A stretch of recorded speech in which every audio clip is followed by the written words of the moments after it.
Mi hermana me despertó muy temprano esa mañana y me dijo: levántate, tienes que venir a ver esto. El mar se ha llenado de estrellas. Maravillado por aquella revelación, me vestí apresuradamente y pensé: si el mar se ha llenado de estrellas, yo debo tomar el primer avión y recoger todos los peces del cielo. Recuerdos del futuro.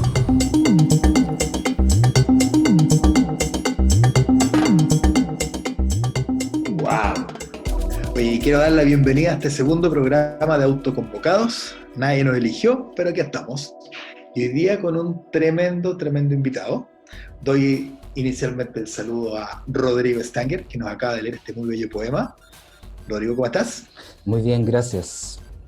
Qué bien. Y a don Felipe Orellana, que nos acompaña ahí desde la conexión internet. Hoy estamos probando por primera vez nuestra primera transmisión, nuestro primer programa, conversamos recién que somos primerizos en armar el programa a todos, a través de Zoom, esta entretenida aplicación que creo que le ha ido muy bien este último tiempo en términos de sus acciones. Hoy tenemos un invitado de lujo. Queremos saludar y presentar a don Mario Meléndez, poeta, nacido en Linares, periodista de la Universidad de la República, premiado y editado internacionalmente, con sus poemas traducidos a más de 14 idiomas, editor de revistas internacionales de poesía, estuvo radicado en Italia y México y volvió hace poco a Chile a traernos su arte de vuelta a su tierra. Hoy es editor de la Fundación Vicente Huidobro. Muchas gracias, Mario, por estar con nosotros hoy en esta conversación. Bienvenido. Grande, Mario, muchas gracias. Muchas gracias a ustedes por la invitación y a los oyentes de este programa. Y ahora que nos ven. Y ahora más nos van a ver. Y ahora que nos ven, justamente. Ahora estamos en el nuevo formato y ahora nos están viendo.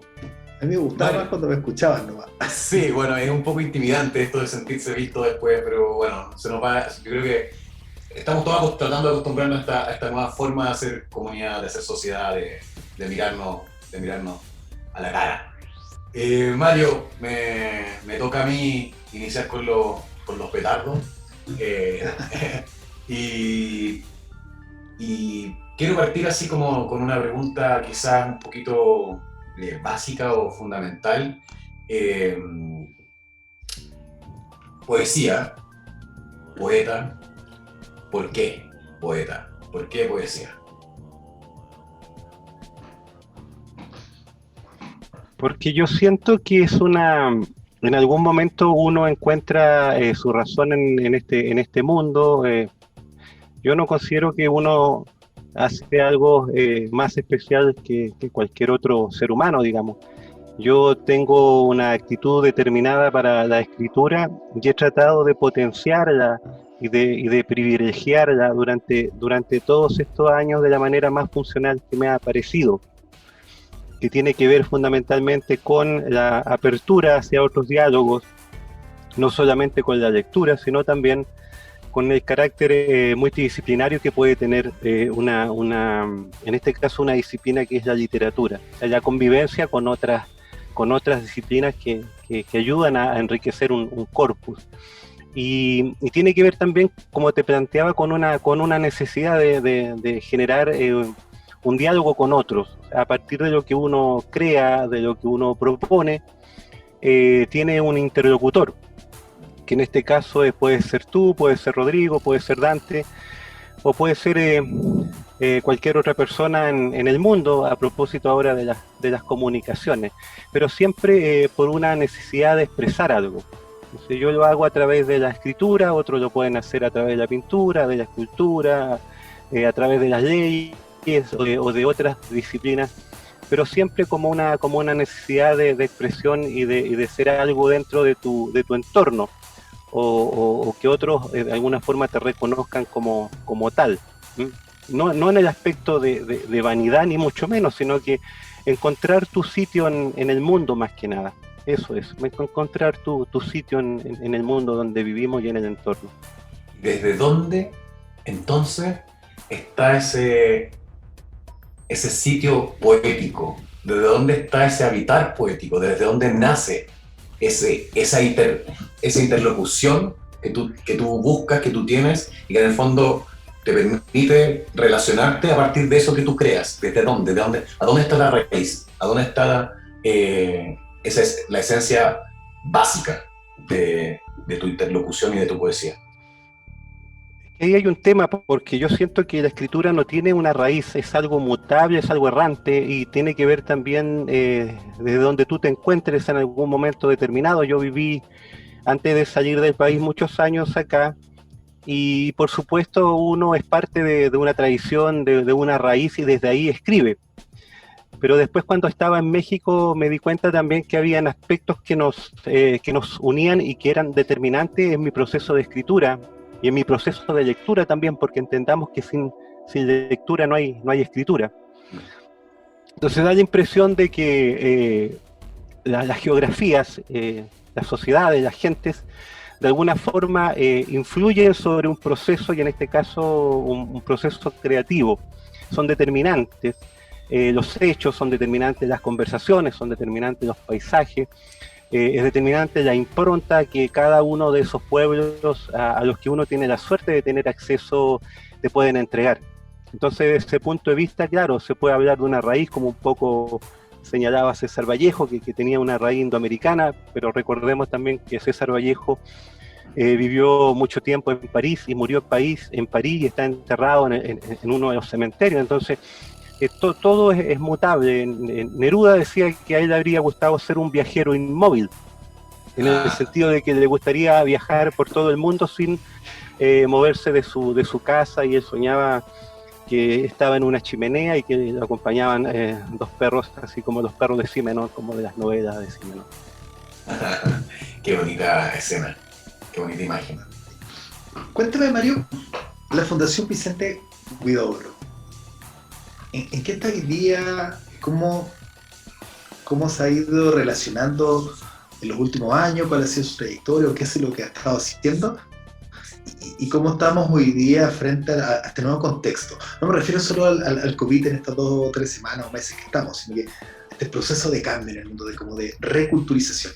Quizás soy un poco optimista de pensar eso, pero creo que estamos en una nueva búsqueda de la cultura en el país, en el mundo, en el volver a valorar este tipo de conversaciones, volver a valorar los temas que hablan de nuestra identidad. Mira, brevemente, la Fundación nace en 1990 como una forma de preservar el legado del poeta, y lo crea su nieto, Vicente García Huidobro Santa Cruz, que actualmente es el presidente de la Fundación.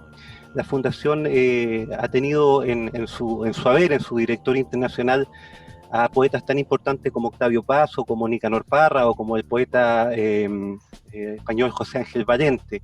Bueno, todos ya fallecidos, y por lo tanto también viene un periodo que se está pensando de renovación del Comité Internacional.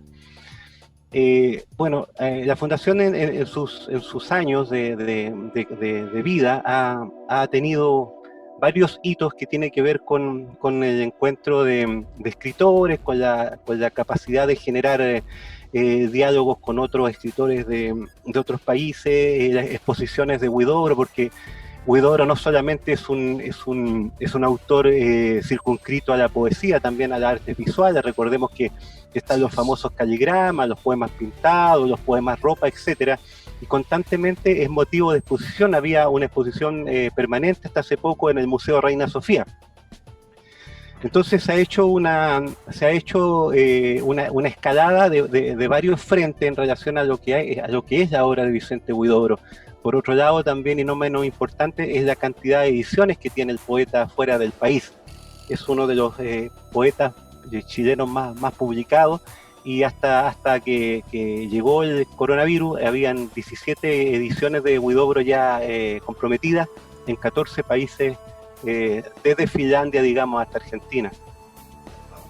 Entonces, bueno, la labor ahora de la Fundación es seguir velando sobre todo el proceso de ediciones. Estamos con un importante concurso de poesía que en su primera versión convocó 784 convocados de 33 países, convirtiéndolo en su primera versión en uno de los más importantes, por lo menos del Cono Sur.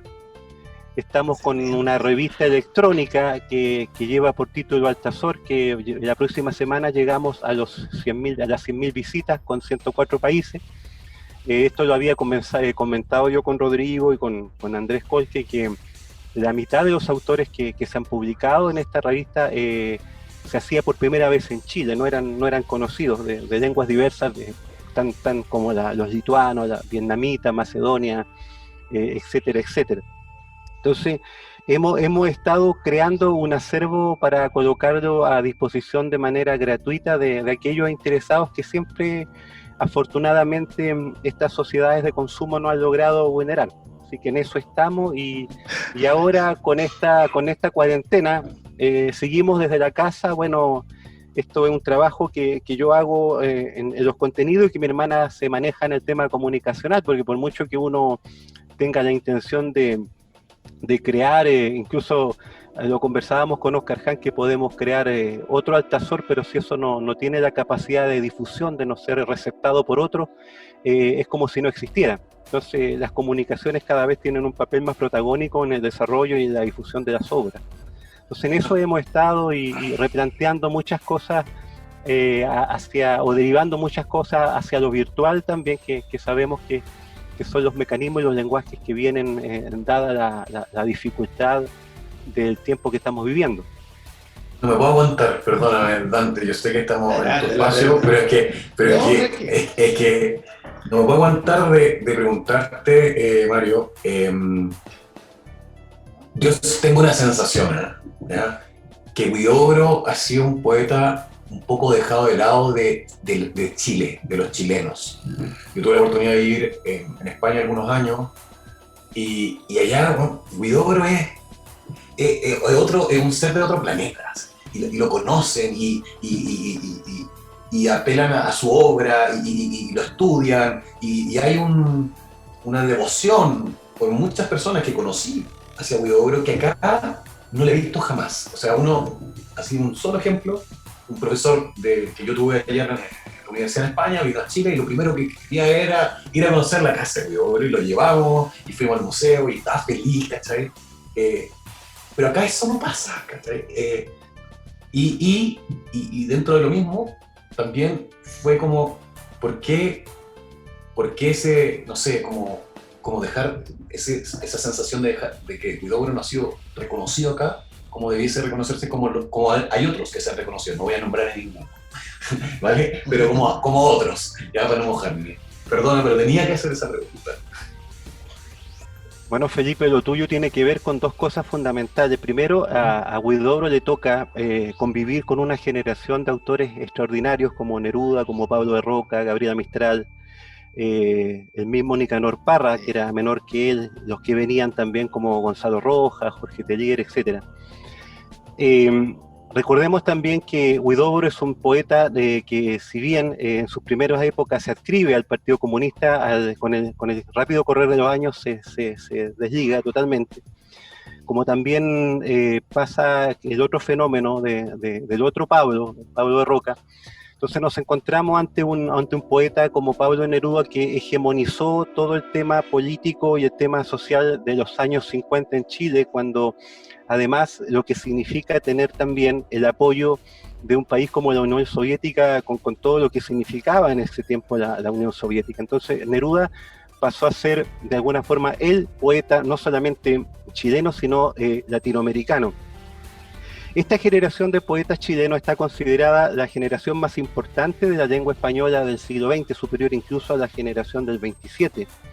Incluso Harold Bloom, que es el gran crítico y que tiene un libro extraordinario que se llama El Canon de Occidente y la angustia de la influencia, dice que dentro de los 6 grandes poetas que él considera como los más importantes de la lengua española, 3 son chilenos: Vicente Huidobro, Nicanor Parra y Pablo Neruda. A eso habría que sumarle César Vallejo, el peruano, el mexicano Octavio Paz y por supuesto el español Federico García Lorca. Y ahí ya tú tienes ya más o menos un panorama de los grandes poetas que tuvimos la suerte de tener en esta generación que de alguna forma es como este siglo de las luces que pasó en el Renacimiento, cuando tú tienes, por ejemplo, a Miguel Ángel, a Rafael, a Donatello, a Perugino, todo en el taller de Verrocchio, y que coinciden y que muchas veces no se repiten en la historia de la humanidad. Bueno, en el caso de nosotros tuvimos a 4 o 5 poetas de primera línea, todos merecedores, por supuesto, del premio Nobel. Recordemos que Huidobro es el primer candidato que lanzan al premio Nobel el año 27 junto con Paul Valéry y Paul Claudel. No se lo dieron, por supuesto, y la Academia sueca, el año 86, en un libro hace un tremendo mea culpa, diciendo que el primer poeta latinoamericano que debiera haber tenido el premio Nobel solo o con César Vallejo era justamente Vicente Huidobro. Bueno, eso por un lado. Y por otro, bueno, nuestro carácter como sociedad que está en el ADN de los chilenos de siempre tender a relativizar, a bajar del perfil a las cosas importantes. Entonces, Huidobro, por supuesto, a raíz de tu experiencia en España, es un autor plenamente reconocido, no solamente en España, ya no solamente circunscrito a la lengua, es en Alemania, en Francia, en Italia ocurre el mismo fenómeno, y de hecho por eso también la vigencia de su obra. Es un poeta siempre actual, y tan así que, por ejemplo, muchos de su arenga que se proclamaron cuando él era candidato a la presidencia por los sectores más progresistas de la juventud del año 25, son los que ha estado publicando la Universidad de Chile a propósito del estallido social, ni más ni menos. Porque cabe otra particularidad. Huidobro es el gran teórico, no solamente de la poesía en Chile, de las artes plásticas, de la filosofía, de la política. Entonces es un Huidobro multifacético. Es muy grande, Huidobro. Yo lo conocí en España, no lo conocí acá en Chile, imagínate, eso me dolió. Me dolió darme cuenta que yo me fui a hacer un máster en artes visuales y que lo entendí allá, lo conocí allá y no acá, porque allá me lo pasaron, allá me lo presentaron.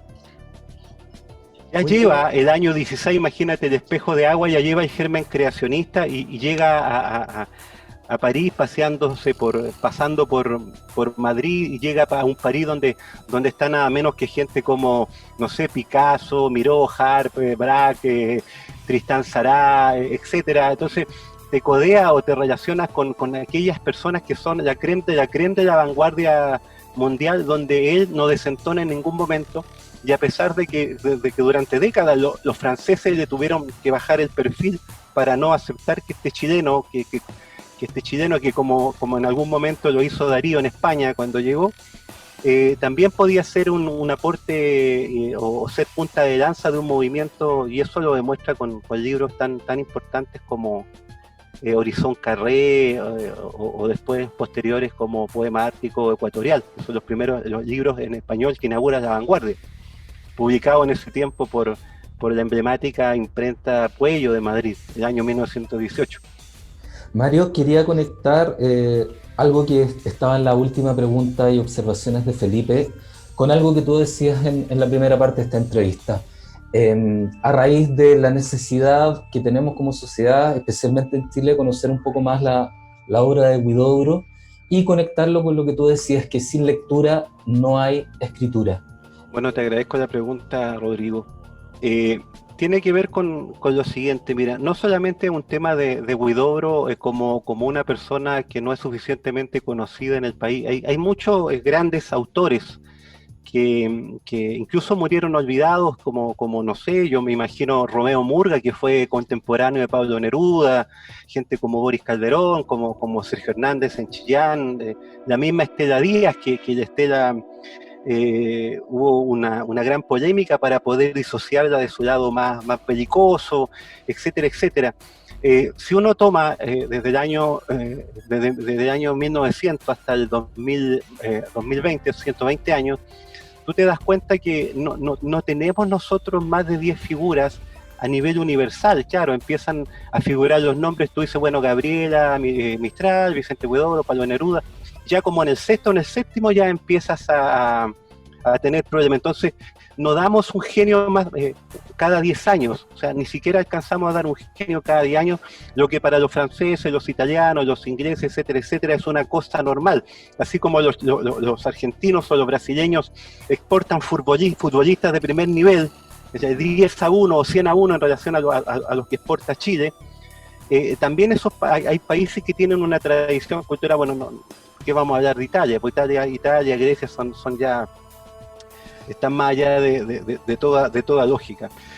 Ahora, sobre lo que me preguntas de los talleres, yo tengo una teoría muy particular. Yo creo que uno tiene que meterse en la lógica del otro. ¿Qué cosa le puede gustar al otro? ¿Cómo tú puedes, de alguna forma, estimular al otro? Entonces, cuando uno hace talleres, no tiene que ver con las cosas que yo siento que son mis autores afines, sino aquellos autores que definitivamente pueden lograr una dinámica en el taller. ¿Mm? Una dinámica horizontal, por supuesto, porque la verticalidad en este caso nunca me ha interesado. Entonces, durante todos estos años, yo hice 5 años de taller en Ciudad de México y en varias ciudades de México, pero también hice en Italia. Me he dado cuenta de que siempre hay autores que pueden interesar al otro, incluso hasta aquellos que nunca han leído poesía. Siempre hay un texto que puede atrapar, ¿m?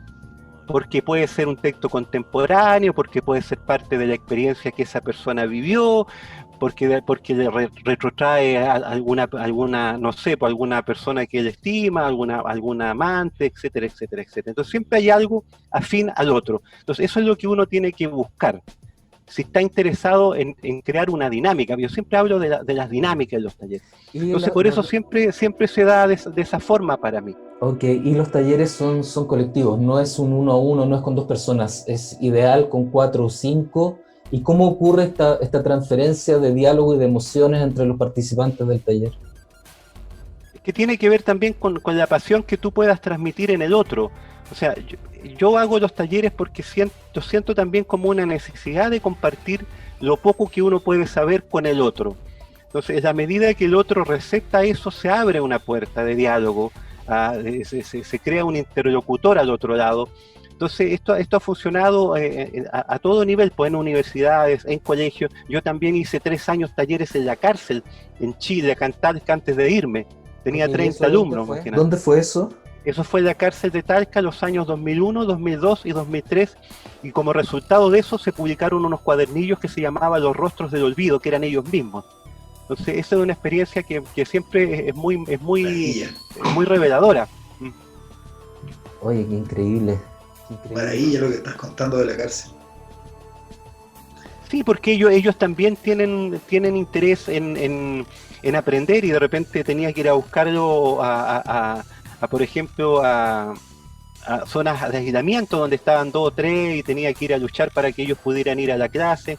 Yo tenía que pasar 6 puertas para llegar a la sala donde finalmente daba mi clase. Tenía 30 alumnos, 10 de ellos estaban condenados por homicidio. Perdí 4 alumnos en un año, muertos de diversas maneras. Entonces hay una situación que no es la normal dentro de una comunidad. Pero cuando yo veía que ellos llegaban y que de alguna forma había un interés de conocimiento, de aprendizaje, eso realmente es conmovedor, ¿me entiendes?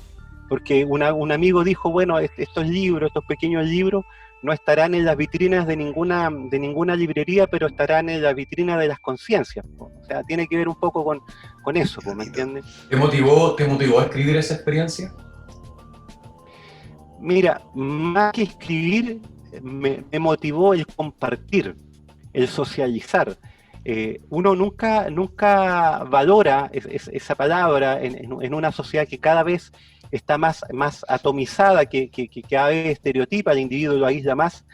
El poder socializar, el poder colectivizar un trabajo es una cosa muy importante y muy trascendente. De alguna forma entregarle información al otro y entregar también información en lugares donde antes nunca había habido esa posibilidad. Ir, por ejemplo, a una junta de vecinos, ir, por ejemplo, a una zona vulnerable. O sea, no es lo mismo hacer clase en una universidad o hacer clase de repente por ejemplo, en una institución cultural que hacer una apuesta en este tipo de situaciones. Yo veía, estaba con mi mujer viendo, cuento una experiencia muy rápida, vimos un film italiano en Netflix hace unos 2 semanas, y el protagonista era un preso de la camorra, era un tipo que había matado hace 20 años a dos camorristas, y que ahora es uno de los actores como descubiertos más importantes que tiene Italia, y que es solicitado permanentemente para film. Entonces él en el día está libre, y todas las noches él tiene que volver a la prisión de Volterra, que es una de las más emblemáticas que queda ahí cerca de Nápoles. Mira, yo te escucho y yo escucho a tres personas dentro de uno. El tallerista, el poeta y el editor de la Fundación Vicente Huidobro. ¿En dónde te ubicas más? ¿Cómo se mezclan estos tres mundos en tu vida, en tu día a día? ¿Cómo están conectados? Porque evidentemente tienen un espacio común, pero ¿cómo te diferencias en estos tres espacios y en el fondo, y cómo se unen a la vez? ¿Puedo complementar algo? Vale. Que además estos tres Marios en Mario, como tú estás planteando, yo los veo además atravesados por la generosidad de compartir el conocimiento, de compartir la belleza de la poesía de Huidobro, la tuya propia, Mario. Me dejó como motivado cuando hablaste muy motivado cuando hablaste lo de la cárcel, de cómo hacer aflorar estas conciencias, la vitrina de las conciencias, una frase que me encantó. Ese era mi complemento de la pregunta. Bueno, siempre hay una motivación esencial, que en el caso mío es la escritura, por sobre todas las cosas, un poco contestando lo que me planteaba Felipe. Pero también entiendo de que esta escritura, sin un proceso de diálogo, sin un proceso de contacto con la realidad, es una cosa inútil, inerte, ¿me entiendes? No tiene vida, no existe. Uno se alimenta no solamente de la lectura, se alimenta de cada cosa a la cual tiene acceso. Incluso, por ejemplo, esta misma enfermedad, esta misma catástrofe que estamos viviendo puede gatillar en algún momento determinado algo que te lleve a abordar un proceso creativo. Lo mismo con el estallido social, etcétera. A veces es incomprensible de dónde pueden aparecer estas señales, ¿no? La palabra inspiración a mí no me gusta más hablar de señales que van encauzando en algún momento tu proceso de escritura, y a veces pasa que tú no escribes durante un año, pero no significa que no estés escribiendo. Se está gestando dentro tuyo algo que finalmente va a gatillar. Cuando yo leí hace muchos años El olor de la guayaba, un libro extraordinario de entrevistas que un periodista colombiano que se llama Plinio Apulleyo Mendoza le hizo a Gabriel García Márquez, cuando llegan al tema de la construcción de 100 años de soledad, es una de las cosas más extraordinarias que yo he leído, porque García Márquez decía, perdón, se demoró 18 meses en darle cuerpo a eso que él había tenido desde pequeño, desde las primeras visiones que le había contado su abuela en Aracataca, cuando él nace en 1927, hasta que le da curso. Bueno, parece que tenía 42 años finalmente cuando esta novela emblemática, que es una de las más grandes que se ha escrito en la lengua castellana del siglo XX, aparece editada. Entonces estaba ahí, estaba en su inconsciente colectivo, estaba en su forma de vida, y le dio finalmente ¿cómo se le puede llamar? Una impronta, que era estos 18 meses ya de darle cuerpo a esta novela monumental de García Márquez. Entonces, mira, es compleja la situación de la escritura, y lo que la motiva. Yo no te puedo decir fundamentalmente esto es lo que me motiva. Tiene que ver también con los procesos. O sea, incluso las mismas lecturas que me motivaban en mi juventud ya no son las mismas, porque somos seres mutables, vamos mutando, vamos siendo parte de otros ritmos, de otras culturas. Imagínate, era prácticamente imposible, hasta surrealista, que alguien te dijera que íbamos a estar hace 5 años atrás, íbamos a estar ahora en una pandemia, por ejemplo. Sí, y en ese sentido, en una pandemia, ¿cachai? ¿Dónde habita este ser creativo? ¿Dónde está? ¿Dónde te instalas? Es que las pandemias te pueden servir, o sea, si uno sabe utilizar las cosas que son adversas, se habla mucho que Shakespeare, mucho en las cuarentenas que hubo en el año 1600 y una que hubo alrededor de 1610, dio curso a algunas de sus obras como Otelo, como Macbeth, etcétera. Entonces, porque él tenía una compañía de teatro que lamentablemente por el tema de la cuarentena, por el tema de la peste, no podía actuar. Entonces, o salía fuera en este caso, del reino, o finalmente él asumía una cuarentena creativa en su casa, y fue así como le dio cuerpo a esta obra inmortal. Entonces yo creo que también la desgracia uno la puede convertir en un triunfo según sea el caso, como se mire. ¿Cómo pensáis tú que ocurre este fenómeno, este impacto en el espíritu de las personas? Porque el arte tiene esa capacidad de hacernos más flexibles, de poder conectarnos internacionalmente, de poder viajar en el tiempo. ¿Qué tiene el arte que invita a este tipo de conversaciones y reflexiones? Bueno, primero quería hacer un comentario retomando lo anterior, que la última gran pandemia la tuvimos casi hace más de 100 años, en 1918, que todos dicen que fue una pandemia española, pero expertos dicen que fueron unos soldados unos soldados norteamericanos que la llevan a España durante la Primera Guerra Mundial. Bueno, y ahí no olvidemos que mueren dos íconos de la pintura como Egon Schielen y Gustav Klimt, su maestro, y también el gran maestro del surrealismo que era Guillaume Apollinaire, que hacían los famosos caligramas, que se supo también que Huidobro hizo los caligramas 2 años antes de Apollinaire, los famosos caligramas de Huidobro, que aparecen en la pagoda oculta. Ahora, refiriéndome a lo que tú me señalas, bueno, tiene que ver con que primero somos seres humanos que estamos circunscritos a un radio de acción. Nosotros en este momento estamos circunscritos a este computador que está en Chile, etcétera, etcétera. Y hay códigos que manejan todos los países que nosotros los tenemos, y que a lo mejor al movilizarnos hacia otras partes,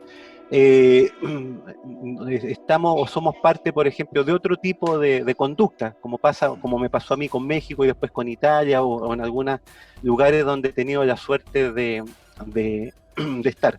Pero, a pesar de eso, hay cosas que son inherentes al ser humano, pues, ¿viste? Estamos viviendo una pandemia que no solamente la estamos viviendo nosotros, pues la están viviendo los argentinos, los estadounidenses, los chinos, etcétera, etcétera. Entonces hay cosas que son inherentes a las vidas de los seres humanos. La muerte, que también es un tema, por ejemplo, que no solamente es una realidad chilena, pues es una realidad universal. A pesar de que los mexicanos la manejaban maravillosamente, porque ellos tienen toda una alegoría sobre la muerte que pasa de lo solemne, de lo ritual, hacia lo festivo, hacia lo lúdico. Pues ellos celebran el 2 de noviembre con mariachi en los cementerios, con este famoso pan de muerto, etcétera, etcétera. Entonces, retomo el tema. Hay cosas que, si bien nos distancian como sociedades por características, lenguas, cultura, etcétera, también hay otras que nos acercan. Pues imagínate el fútbol, por ejemplo. ¿Qué cosa en este momento más universal que el fútbol? Que jueguen, por ejemplo, en un equipo 11 tipos que ni siquiera pueden hablar una lengua en común. ¿Ah? O que juegue de repente, no sé, pues Chile con Mozambique, Chile con Argelia. Está jugando, imagínate, con un enemigo, enemigo si se puede decir así, que ni siquiera habla y con costumbres diversas. Entonces, el mundo cada vez se ha polarizado, se ha integrado más en este sentido. Entonces, el arte nunca ha estado ajeno a eso, po. Recordemos que una pintura de Picasso, por ejemplo, uno ve Las señoritas de Aviñón o uno ve Guernica, y es comprensible por seres de China o de Vietnam, etcétera, etcétera, etcétera. ¿Cuál es el único arte invasivo? La música, porque la música la tenemos que escuchar aunque nosotros no queramos, ¿ah? En el caso de la poesía, no, pues nosotros tenemos que hacer un ejercicio de ir y predisponernos a leer un libro, a escuchar nosotros algún poeta de manera en la voz me estoy refiriendo. Entonces eso, y las cosas que aparecen ahora, la guerra ha estado siempre de la historia de la humanidad, la invasión, etcétera, etcétera. Entonces son guerras más sofisticadas ahora, no más, nada más. En tiempos de pandemia hay mucha gente que está afectada por esta cuarentena, por esta forma de habitar nueva, esta obligación a estar encerrado. Y la poesía o las palabras pueden ser herramientas para alcanzar la paz. Bueno, a ver, yo creo que primero, en relación a lo que tú dices, estamos viviendo una situación límite donde no hemos visto, esta es una opinión muy personal, no hemos visto todos los coletazos. O sea, yo creo que estamos recién en el tema del coronavirus como enfermedad, como lo que todos estamos viendo en relación a la salud. Pero esto va a traer aparejado una serie de daños colaterales, como lo llaman muchas personas, que tiene que ver con la incapacidad que tienen los seres humanos de convivir en un encierro durante mucho tiempo. No estamos nosotros preparados para una experiencia de esa naturaleza. Ahora, ¿qué haces más encima si tú tienes niños? ¿Y cómo le dices a esos niños que estos paseos que ellos daban o estos juegos a donde iban no se van a volver a repetir hasta un tiempo que no tiene data, digamos, que no tiene fecha? Entonces, tú vas encontrando una serie de cosas, el tema económico, por supuesto, que yo creo que va a ser el más duro.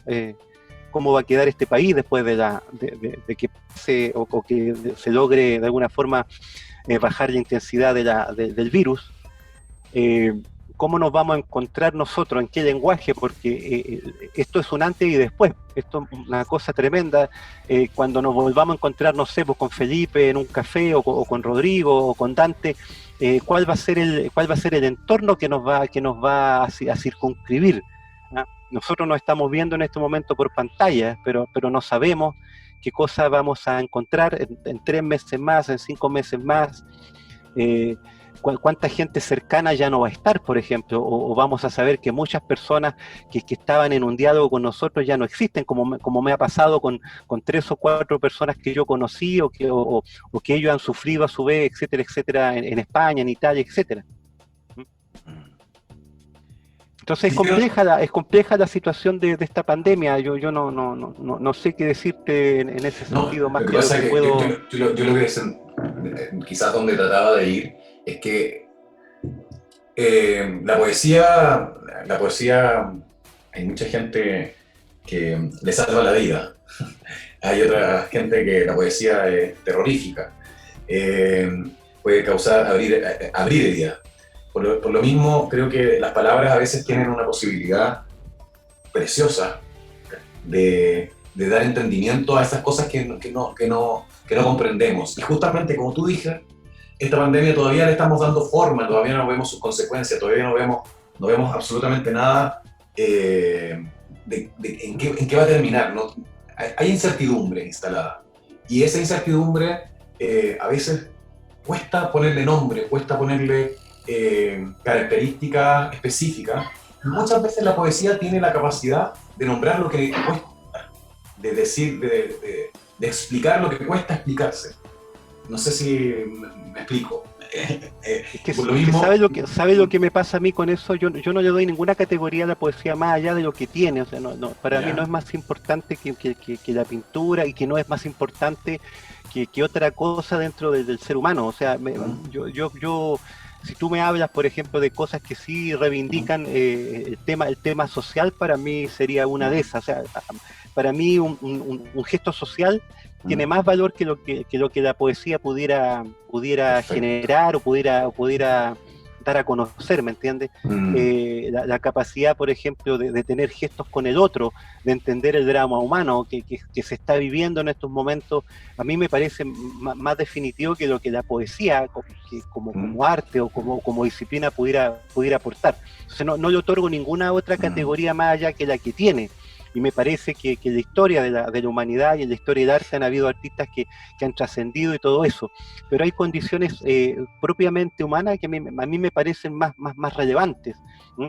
Hemos destruido, por ejemplo, el planeta. Yo días atrás, afortunadamente, tengo a mis padres vivos y mi madre le gustan mucho los programas de animales.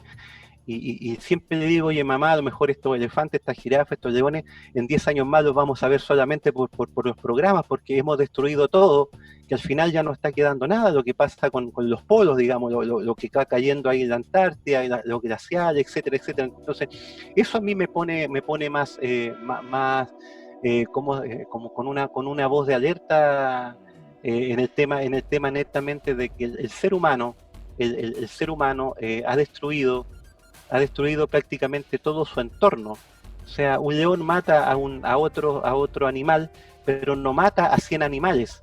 No sé si me entiende.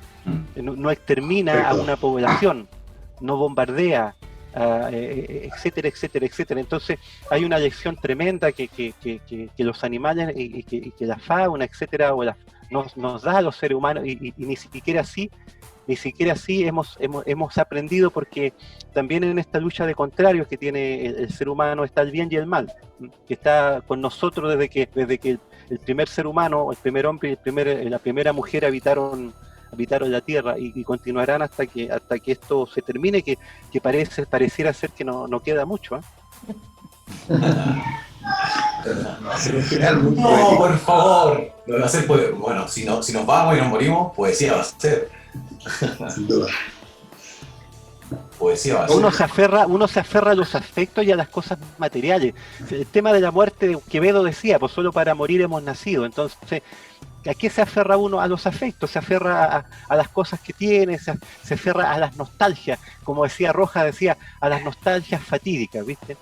Pero al final uno sabe que en algún momento de su vida ya no va a estar, pues, y no van a estar tus padres, no va a estar uno, pero siempre hay una sensación de duelo muy fuerte, ¿viste? Sabiendo que eso siempre está contigo.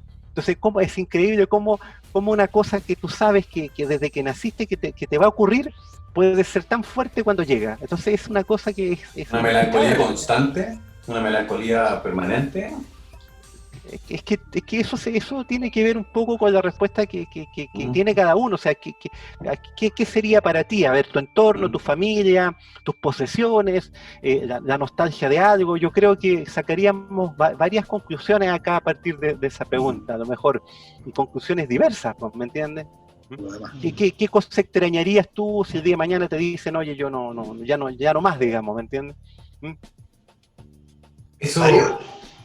Dale, perdón. Dale. Es que yo estoy, no, dale tú, tranquilo. Sí, estoy regocijado. A mí me gusta conversar y me gusta la poesía. De hecho, una de las cosas que quería decir, y que antes que se nos vaya, que no sé cómo va el tiempo, es que ¿dónde podemos tomar tu curso y tu taller de escritura? Yo personalmente soy un admirador de la poesía y me encanta, y de hecho escribo, pero no sé cómo lo hago, entonces quiero hacer... ¿Cómo entramos al taller? Así como, si yo entro al taller con Mario Meléndez y tomo un curso tuyo, ¿qué es lo que vamos a ver? ¿Cuáles son las tareas que me darían? Pero vamos por lo práctico, aprovechando de contarlo a más personas. ¿Cómo nos inscribimos a un taller tuyo?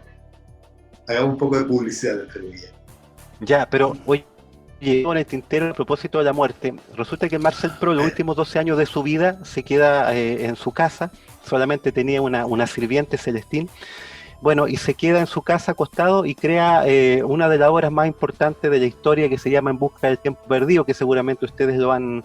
Nunca más se levantó, y los últimos 12 años, al igual que otro gran escritor uruguayo, que se llama Juan Carlos Onetti, construye su obra desde ese claustro, desde ese encierro voluntario.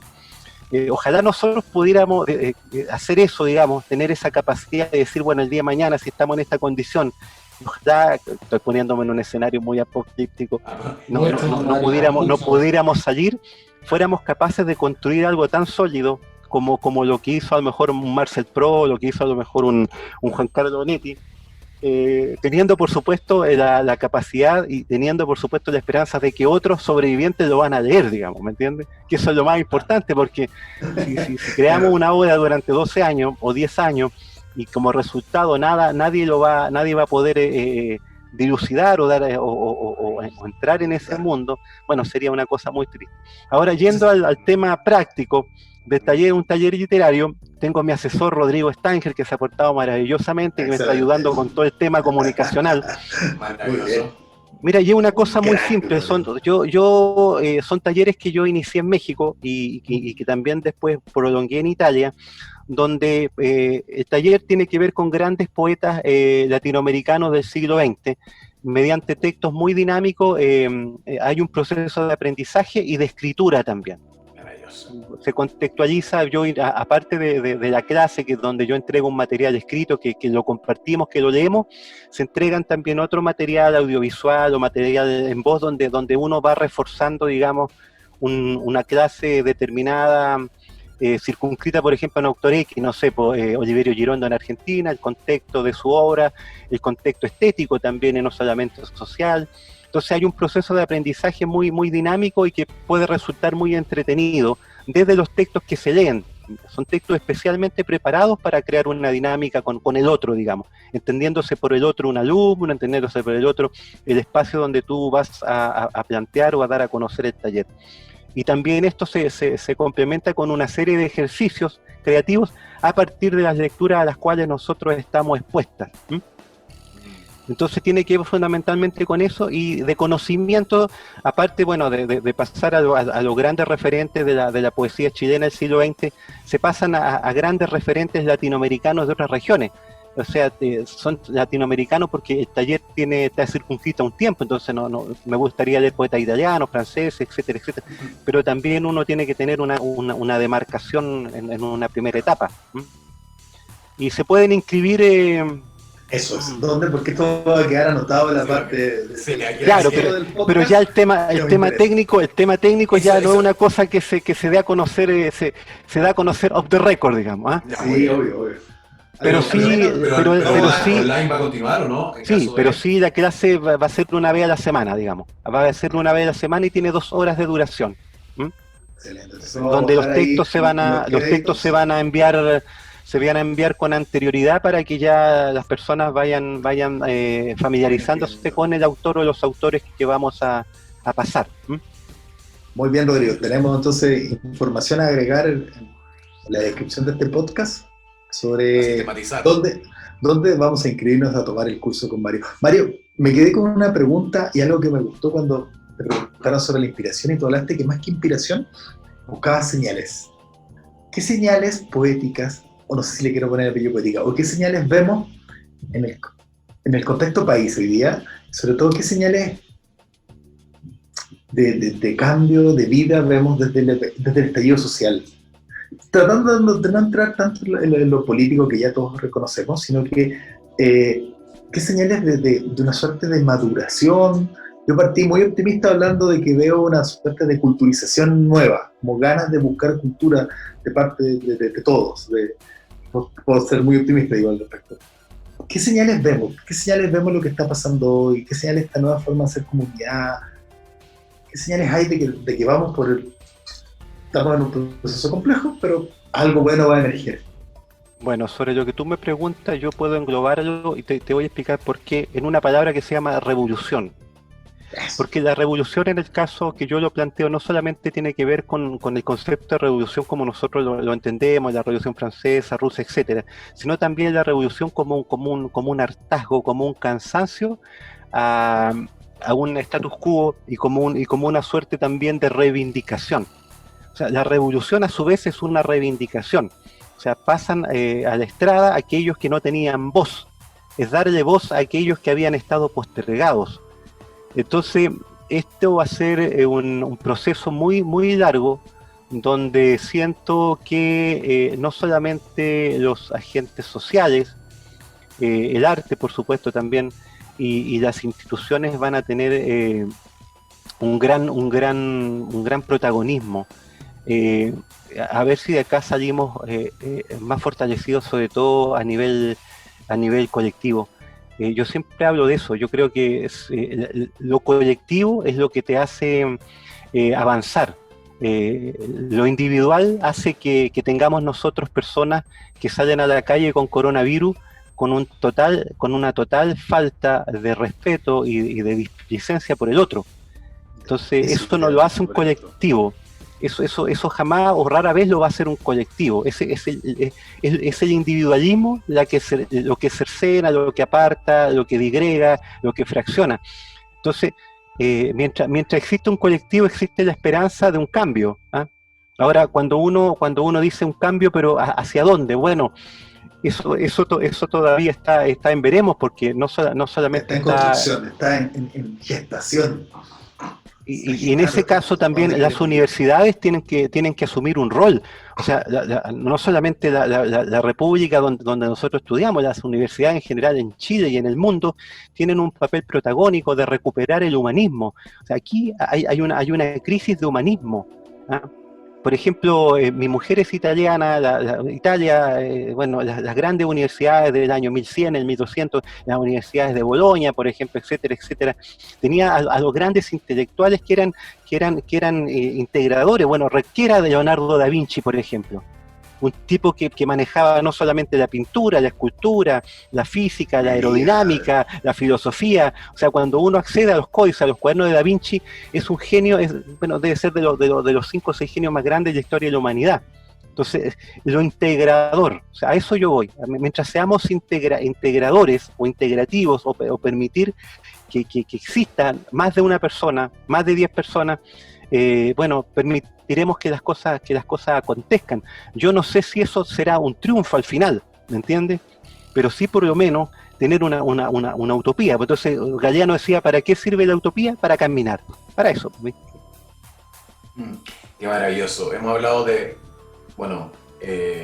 la gente, de las personas, de la sociedad, de la inspiración. Hemos hablado de Huidobro. Hemos hablado de los grandes poetas que ha tenido Chile. Hablamos hasta del coronavirus, de nuestro contexto actual, de la tecnología. Hemos pasado por muchas cosas que creo que yo estoy feliz por esta conversación, por este programa. Y creo que estamos ya llegando a un momento en que debemos lamentablemente comenzar a acabarlo, porque todo tiene tiempo y todo está circunscrito a un espacio determinado. Pero qué bueno que se termine, porque si no nos convertimos de retórico a nosotros mismos. ¿Ah? Claramente, y empezamos a meta conversar. ¿Ah? Ya no es una conversación. Metemos al derramamiento, como decía Gonzalo Rojas. Entonces, copiar a los demás es necesario, decía Picasso, pero copiarse uno mismo, qué lástima. Ahí quedó. No nos copiemos más entonces. ¿Ah? Y démosle paso a este feliz término de conversación en este Autoconvocados, nuestro segundo capítulo, en un segundo capítulo que está en modo coronavirus. Esta vez nos están viendo todos, no estábamos preparados para esto quizá. Bueno, aquí estamos, estos somos nosotros, y en el contexto que estamos viviendo. Muchísimas gracias, Mario, de verdad. Muchísimas gracias por este viaje que nos hiciste vivir hoy día, por esta conversación, y nada, agradecido de seguir generando este tipo de contenido, que es un contenido que lo hacemos porque simplemente nos autoconvocamos. Señores, muchas gracias a ustedes por la invitación, y nos esperamos ver en un nuevo encuentro, ojalá sea pronto. Sí, así va a ser. Al menos nos trataremos de ver en el taller. Rodrigo, palabras de despedida. ¿Todo bien? Sí, agradecimiento a los autoconvocados y a haber tenido esta buena conversación con Mario. Yo creo que mantuvimos el ritmo del primer encuentro con Manuel Marga. Quedarme con algunas frases que dijo Mario. La escritura, el ser humano y la naturaleza son mutables finalmente. Siempre llegamos a la palabra durante la conversación. Siempre hay un texto que te puede atrapar. Sin lectura no hay escritura, y hay que recuperar el humanismo. Yo creo que son buenas frases seleccionadas de lo que conversamos hoy día. Así sí, que, me quedo con revolución, reivindicación, hartazgo, y sobre todo que está emergiendo y gestando su nuevo cambio. Gracias, Mario. Gracias a Universidad de la República por este espacio, este programa de autoconvocados. Nadie lo eligió, pero aquí estamos, y nos veremos pronto en otra de estas conversaciones. Nuevamente, muchísimas gracias, Mario. Pasaste una gran conversación y quedamos muy inspirados después de conversar contigo. Gracias a ustedes. Hasta pronto. Chao a todos. Chao chicos. Chao mundo. En Radio Universidad de la República acabamos de escuchar Autoconvocados. Nadie nos eligió, pero aquí estamos.